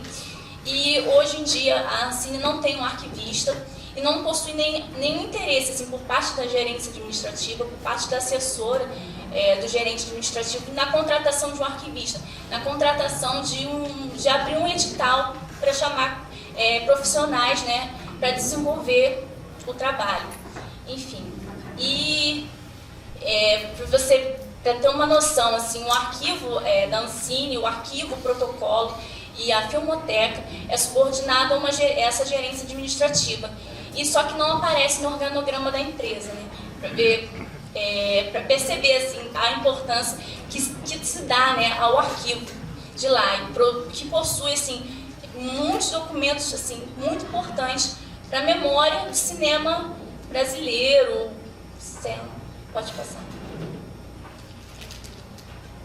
Então, como eu falei, o campo de observação seria esses dois lugares: a Universidade do Estado do Rio de Janeiro, a Faculdade de Formação de Professores, composto pelo acervo do Luiz Palmier, e a Agência Nacional de Cinema, composto por várias tipologias documentais.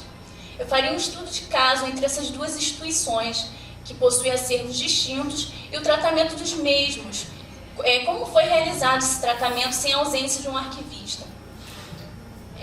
O Lopes, eu usei muito para a produção desse projeto, para confeccionar esse projeto, o Luiz Carlos Lopes, quando ele menciona no livro dele, A Imagem e a Sombra do Arquivista, ele fala que alguns autores, uma parte expressiva do mundo acadêmico considera a arquivologia, trata a arquivologia com certo desprezo. E aí ele vai explicando ao longo do tempo, né, ao longo do livro, por que esse desprezo.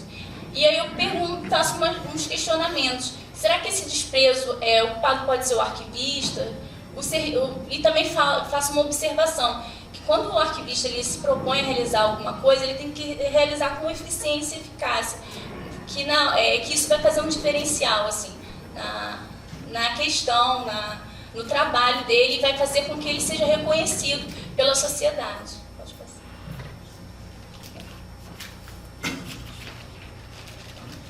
Então, os meus questionamentos referente ao tratamento desses acervos, né? Porque por mais que não tenha um arquivista, em determinados casos está atendendo a necessidade da instituição e para eles não seja importante contratar um.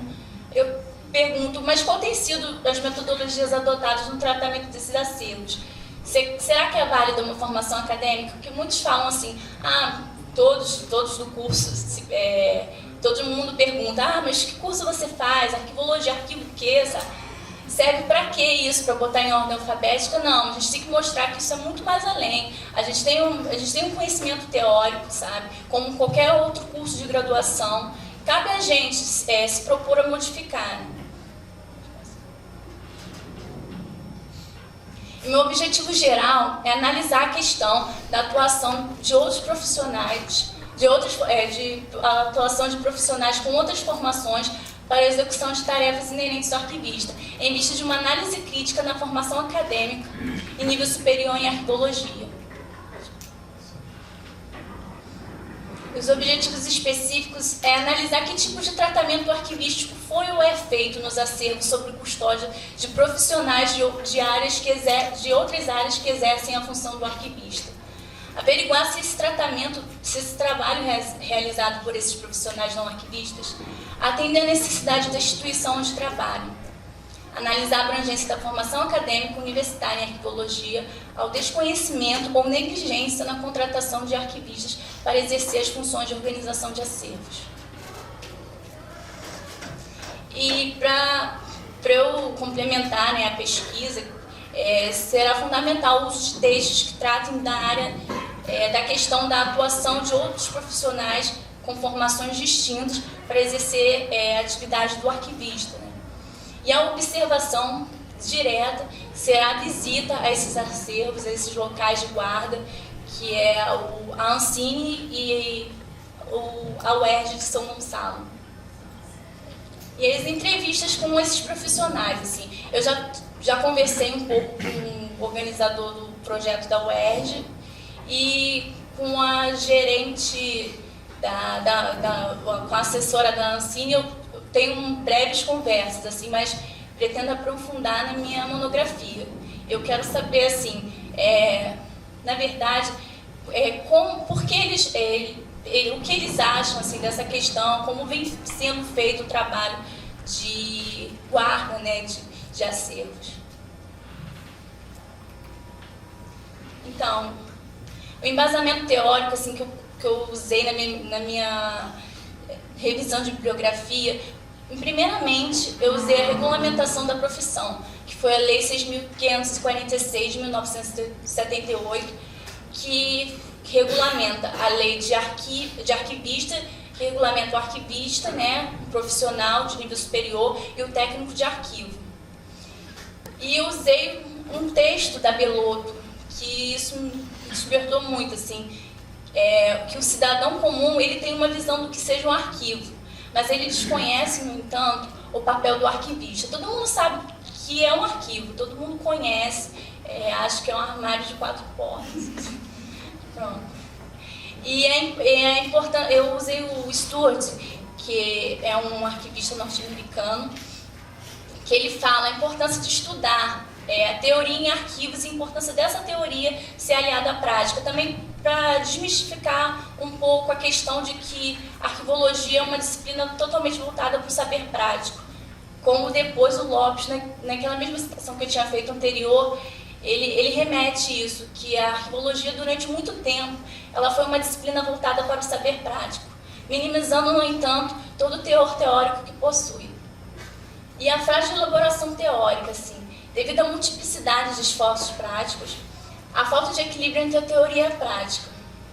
E eu uso um texto do Albit, quando ele apresentou no ENEARC a formação em arquivologia no Brasil, se eu não me engano. Ele fala a questão do arquivista, que ele deve conhecer, ele tem que estar sempre atualizado com o seu campo, sua área de conhecimento.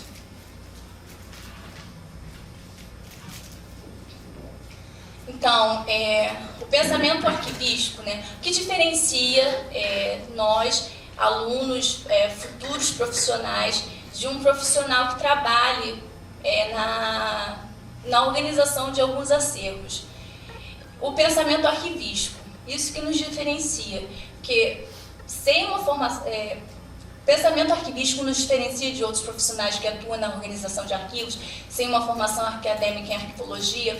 Não é uma tarefa fácil, com certeza. O curso em graduação possui algumas deficiências, como em qualquer outro curso universitário, mas isso não impede a formação de profissionais competentes. E cito mais uma vez o Albit quando ele fala que a arquivologia será aquilo que os arquivistas decidirem. Quando ele sempre fala que não depende dos dentistas, dos médicos, dos mecânicos, depende da gente. Isso significa que apenas acompanhar as práticas de arquivo não é suficiente. Para ensinar e aprender, é preciso saber o que ensinar e o que aprender. Pode passar. E as considerações preliminares, eu cito a Belotto e a Marilena Leite Paz, quando ela fala que o verdadeiro dever do arquivista não é o seu protagonista da história, e sim contribuir para a veracidade, a uniformidade, o ritmo ou a integridade das informações. Dele depende a exatidão do processo técnico, a dinamização do acesso, a pertinência e a precisão das representações descritivas dos instrumentos de pesquisa. Assim, organizar corretamente um acervo não é uma tarefa complexa, que deve ser exercida por arquivistas, profissionais com formações específicas na matéria. Bom, gente, é isso que eu quis mostrar.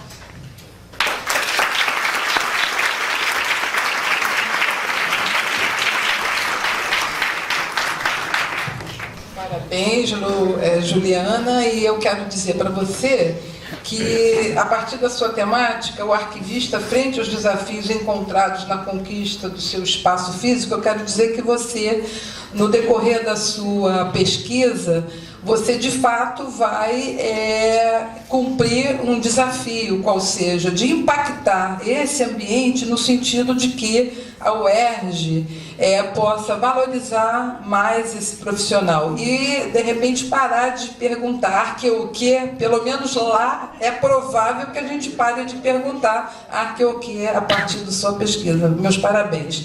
Então, imediatamente... Não imediatamente. Não, debate.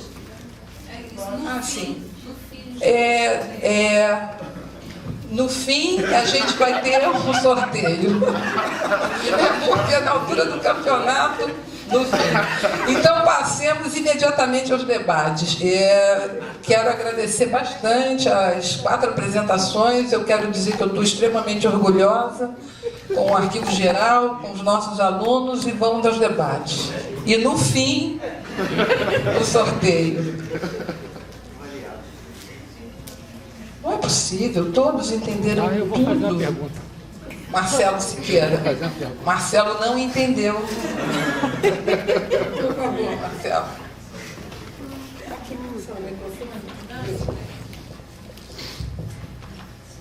Boa noite a todos. Primeiro, parabéns aos trabalhos apresentados.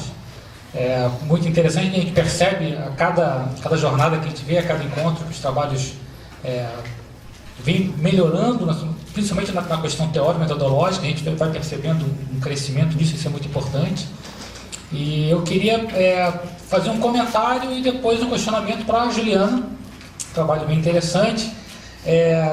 Eu acho que você poderia também trabalhar a questão do associativismo, das associações, da criação agora do sindicato, dos arquivistas, e colocasse uma questão que é bem natural agora a gente colocar isso, que se não fosse o papel das associações, principalmente das associações de arquivistas, não associações de profissionais que trabalham em arquivo, esse quadro hoje em dia de um grande crescimento da área estaria comprometido, porque a gente percebe nos concursos públicos, por exemplo, que até bem pouco tempo o concurso público existia dentro de para você concorrer àquela vaga de arquivista, você poderia ser qualquer coisa, na verdade.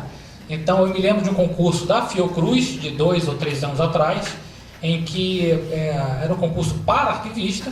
Claro, todas as ações que deveriam ser feitas eram ações, por lei, voltadas ao arquivista, e poderia concorrer historiadores, bibliotecários, administradores, etc.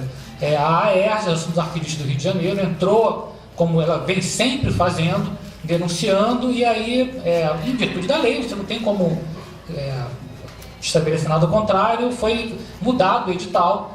E aí sim, apenas arquivistas graduados em arquivologia que iriam ter acesso a esse concurso. E assim como outros concursos no Brasil inteiro, em que a AERJ, a ENARA, vem trabalhando em cima disso para que... porque se não acontecer, não vai ser o historiador, não vai ser o bibliotecário, não vai ser o administrador que vai olhar e falar assim, não, essa área aqui, esse cargo aqui é do arquivista e assim por diante.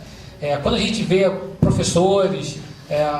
colocando a importância do arquivista se colocar no mercado de trabalho, ele conquistar seu espaço, não é só ele se preparando, ele fazendo se atualizando, claro que sim, mas também existe uma atuação profissional, uma atuação enquanto categoria, porque senão a gente não consegue o espaço. A gente vem conseguindo isso. A gente teve agora no último CNAU a criação do sindicato, que a gente viu várias posições contra. A gente tinha uma bibliotecária lá dentro do plenário, que foi veemente contra a criação do sindicato, levantou ela do Paraná, ele levantou e falou, sou contra, você quer estar bibliotecária contra a criação dos arquivistas, do sindicato dos arquivistas. Muitos arquivistas achando interessante aquilo. Assim. A gente vê, eu estou lá do Arquivo Nacional, no Arquivo Nacional nós temos alguns colegas lá que em discussões veementes, quase brigou com a gente, assim, quase fisicamente, contrário à criação do sindicato, porque achavam que a criação do sindicato ia impedir aquela pessoa de trabalhar dentro do arquivo. Assim. A criação do sindicato dos arquivistas não vai contrário a ninguém, ao historiador, ao bibliotecário, não, muito pelo contrário. Só que existe o sindicato dos médicos, não existe o sindicato dos profissionais do hospital, pode até ser que exista, mas não inviabiliza o sindicato dos médicos, o sindicato dos enfermeiros e assim por diante. Então, o que eu acho que o trabalho da Juliana foi muito interessante por mostrar como a sociedade nos vê, como a sociedade entende o nosso trabalho, mas se a gente não chegar lá e falar que esse espaço é meu, não vai ser outra pessoa que vai abrir espaço para a gente. E eu acho que isso se passa não só pelo trabalho de aprimoramento profissional, a gente enquanto estudante, enquanto profissional, assim por diante, mas na questão do associativismo, do sindicato, de você lutar e você falar, olha, esse espaço é meu por lei, por direito.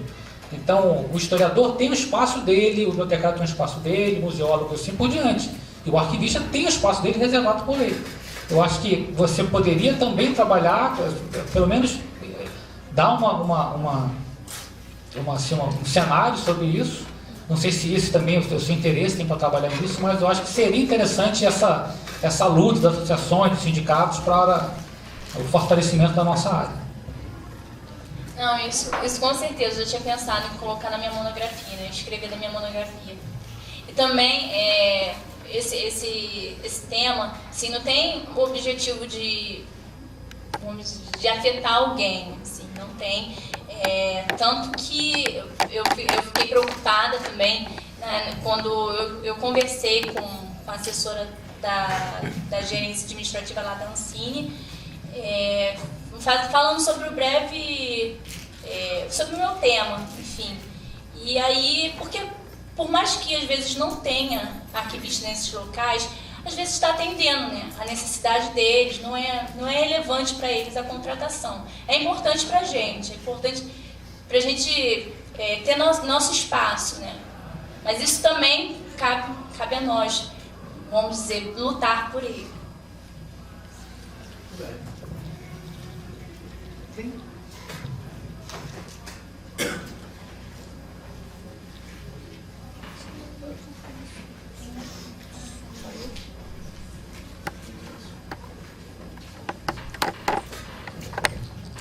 Boa noite a todos. Queria primeiramente parabenizar as minhas, poderia dizer, colegas, né, porque eu me formei na Unirio no final do ano passado, entreguei a minha monografia e fiz a colação de grau em abril desse ano. Então, considero minhas colegas, Isabelle, minha colega de estágio, parabenizar pelos trabalhos de excelente qualidade e gostaria de fazer algumas colocações, não são nem perguntas, com relação ao trabalho da Juliana. Quando ela falou do trabalho da UERJ, porque assim, eu sou arquivista, fui aprovada no último concurso da UFRJ, então sou arquivista do Núcleo de Estudos de Políticas Públicas em Direitos Humanos da UFRJ.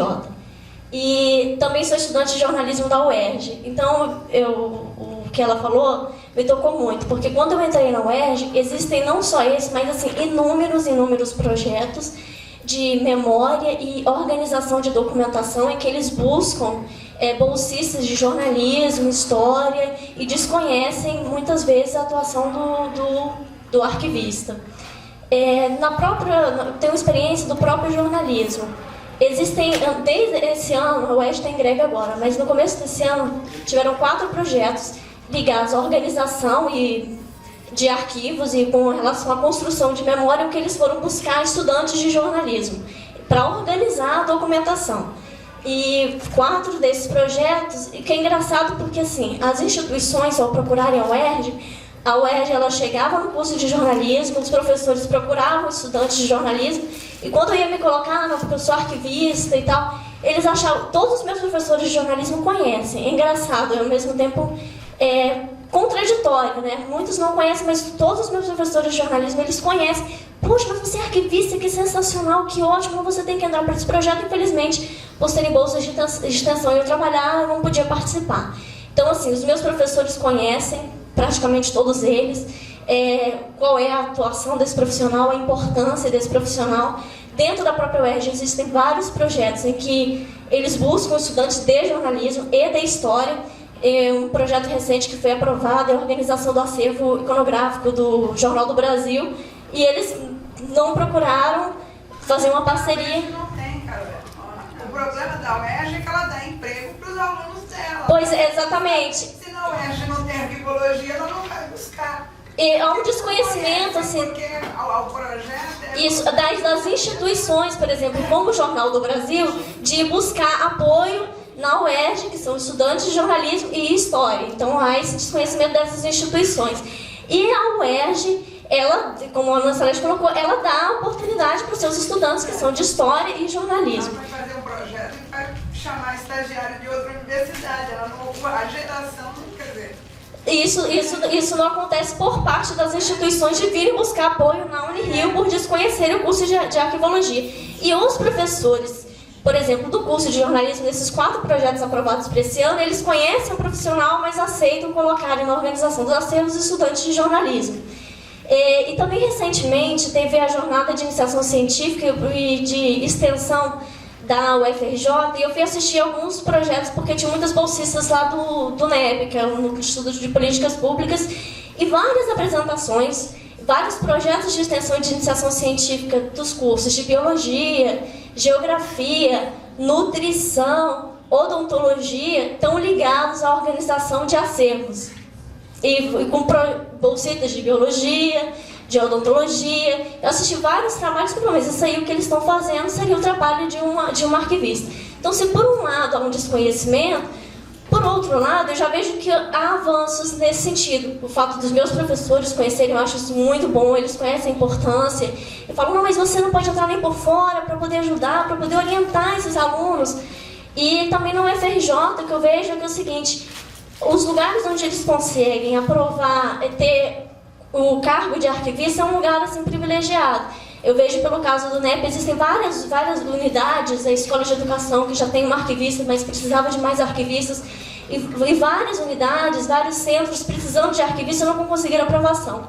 O NEP ele conseguiu porque veio uma verba especial da Secretaria Especial de Direitos Humanos, então foi criado com essa verba e conseguiram aprovar o cargo de arquivista.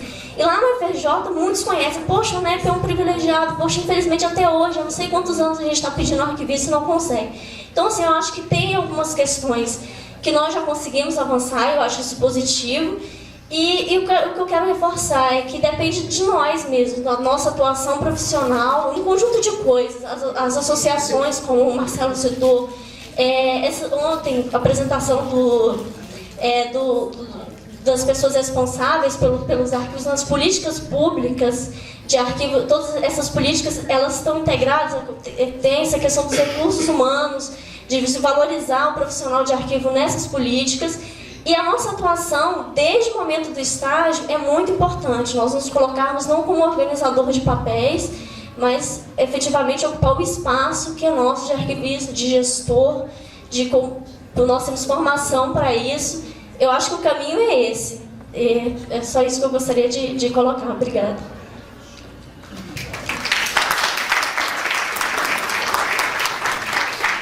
Professora Ana Celeste, a senhora mencionou que a UERJ dava oportunidade para os alunos, né? Porque são todos projetos de extensão. Aí quando você vai ver, você não pode chamar projeto de extensão. É da universidade, são programas com verba destinada para as próprias áreas, então você tem que usar. É o mesmo caso da UFRJ. Não tem curso de arquivologia, ela vai buscar quem? É o biólogo, é o geólogo. A extensão é do professor, a bolsa que recebe, a capacitação. Então, quer dizer, eles até conhecem o profissional, mas não pode chamar dentro da universidade, não tem essa formação. Não. E ele não pode chamar da universidade que está do lado. Ele não pode bater ali na reitoria da Unirio e, manda uns estagiários aqui para o meu projeto. Só se existe um acordo, um convênio, não é, professor Gago? Então, quer dizer, não existindo acordo e convênio, cada um cuida do seu rebanho.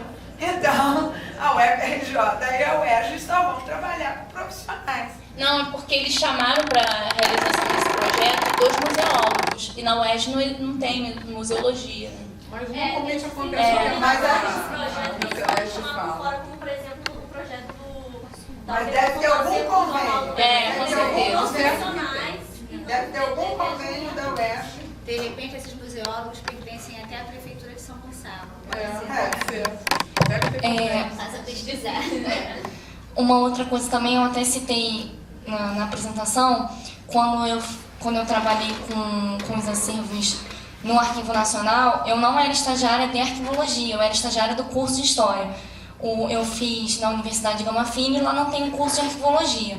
E a empresa, que era a Atlântida Cinematográfica, eles desconheciam também o profissional da arquivologia. Só que como era uma parceria entre a Gama Filho, a Atlântida e o Arquivo Nacional exigiu que o coordenador fosse o arquivista. Então você tinha um arquivista e 5 estagiários de História, mas né, é vinculado, né?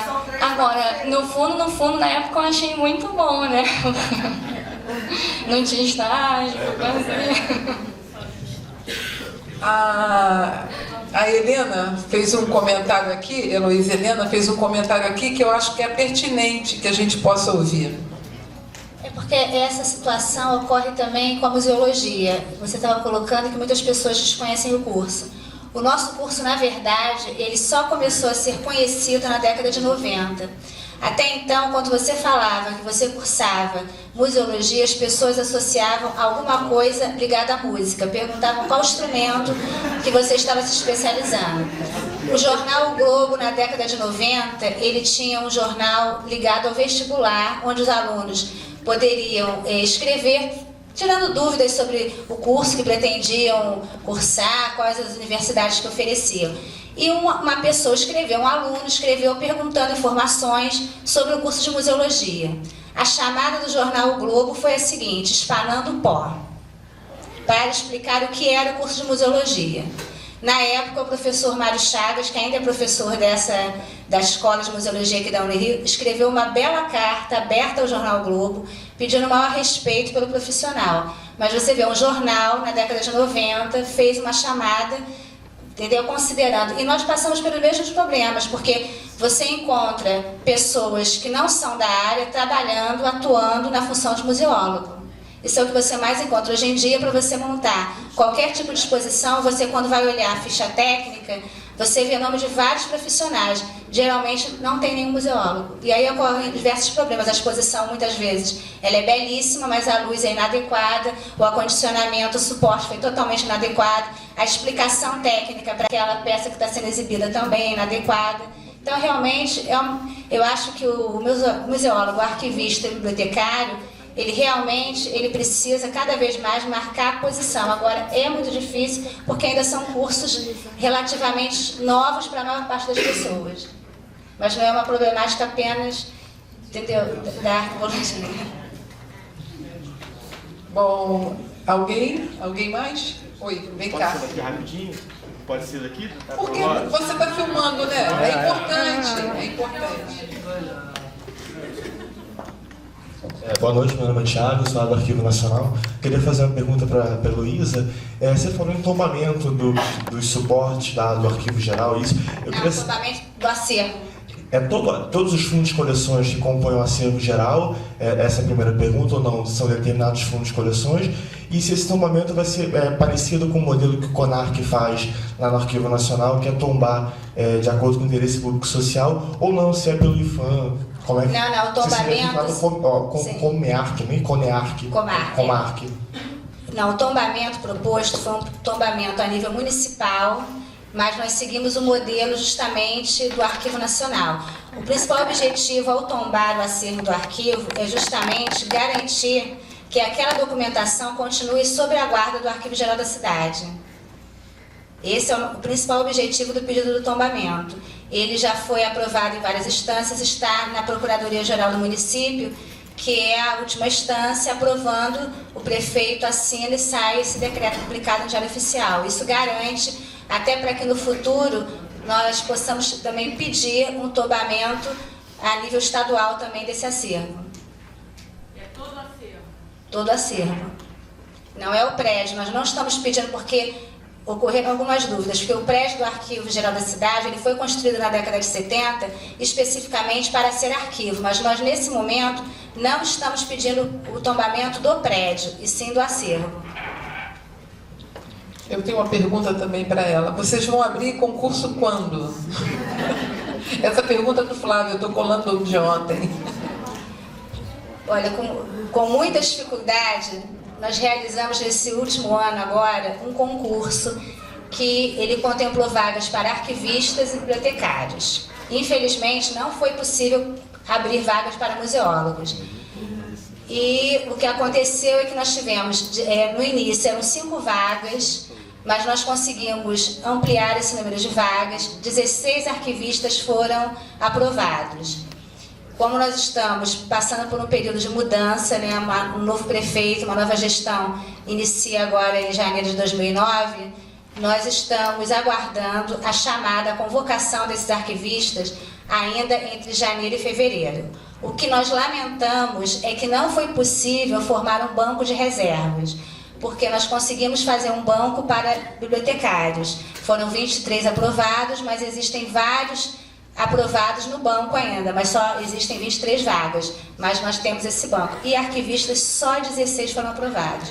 Então, o nosso comprometimento é de chamar esses 16 arquivistas. Infelizmente, nós não formamos banco e vai ser uma nova luta para um novo concurso que realmente o arquivo precisa, até porque nós estamos agora nesse final de gestão recolhendo documentação de todas as secretarias. Então, é um trabalho árduo, porque você precisa visitar essas secretarias, selecionar a documentação que está vindo. Então, é um trabalho. Alguém aqui fez o concurso? Não?